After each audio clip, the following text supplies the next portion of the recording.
Rahkua here with HHB Media, and tell us the inspiration behind your film and what inspired you to become a filmmaker.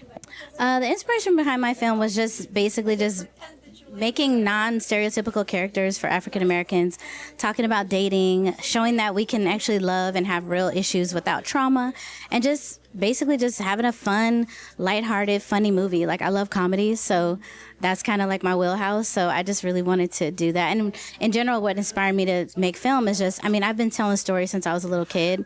And my dad really inspired me. He has since passed, but he's always been the one that's been instilling, like, you know, just do it and following my dreams. And so I just am a storyteller at heart. So I just have always been passionate about film. So my name is Minda, and the film is The Distance Between. It's about the highs and lows of friendship. It takes work to keep up with relationships, but I don't think we put a lot of emphasis on our platonic relationships. So the film shows two friends who span the course of their friendship is 30 years, and so and they all of the conversations that they have take place in the car. So yeah. Gotcha. Thank you. And what do you feel like your biggest challenge was in making this film? Well, I'm a first-time filmmaker, so I think, and I wrote, directed, and produced, so there was a lot I didn't know. There was a lot of things that I had on my notes and to-do list, but a lot of that just goes out the window when you get to set. And so I really enjoyed the process, but I think that next time around, I probably wouldn't do all of the roles. I was casting, I was doing all the things, but I'm glad I did that because I now know the importance of what a PA does and what other roles are. I'm Rahkua with HHB Media, and I would love to know what the inspiration behind your film is, and tell them what your film is. Okay, I'm representing for my brother Ime Alaquiva. He's the director of a movie that will be screening here called The Ebony Canal, and it's about black infant mortality. So for the most part, black women and brown women, their babies die at a 2 times more rate than anybody else. So basically it's covering that, and for the most part, really trying to get the word out there because everyone has known somebody who's gone through that. Yeah. What do you feel like the biggest challenge was in completing this film? That's a good question. As far as me, I'm the composer, so I'm representing for the director, and the biggest challenge was to make sure I had the marriage of the picture and the music correctly, because I didn't want to take away from the message at all. So the marriage between the music and the picture is what I was most concerned about, and what was the most challenge, but we pulled it off, I think.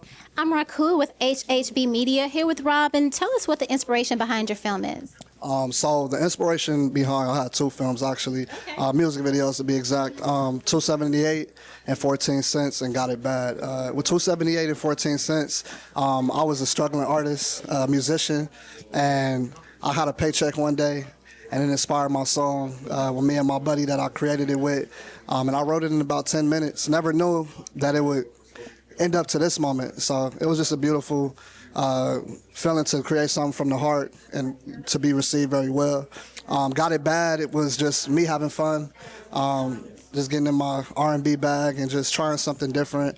I wrote and co-directed the video with my team, and I'm just grateful that it came out a success. So I'm here with the film A Baleful Reunion, which I was the writer, director, and editor for.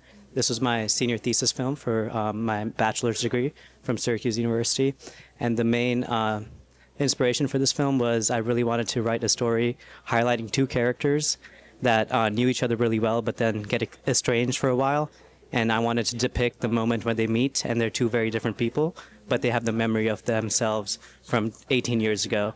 So seeing how that dynamic plays out in a really intense situation is what this film's about. It's a 20-minute short film, and it all takes place in real time. So it takes place during 20 minutes of the actual narrative, which was a challenge to do, but yeah. I was going to ask, what do you feel like your biggest challenge was? But it sounds like filming the 20-minute narrative. Yeah, I mean, it's a pretty contained film. It all takes place inside a house and in a car right outside the house. So location-wise, we had one location. But logistically, it takes place during daytime, basically over a 20-minute span. So making our lighting continuity and planning our schedule, we had a 3-day shoot. And it was 12 hours each day from sunrise to sunset. So we had to really maximize the daylight. And from a logistical standpoint, that was pretty challenging for our lighting team. All right, I'm Rahkua with HHB Media. Tell us what the inspiration behind your film is and tell them who you are. My name is Kai, and this is Neil. I'm Neil. Yeah. I composed and I directed and made created the film.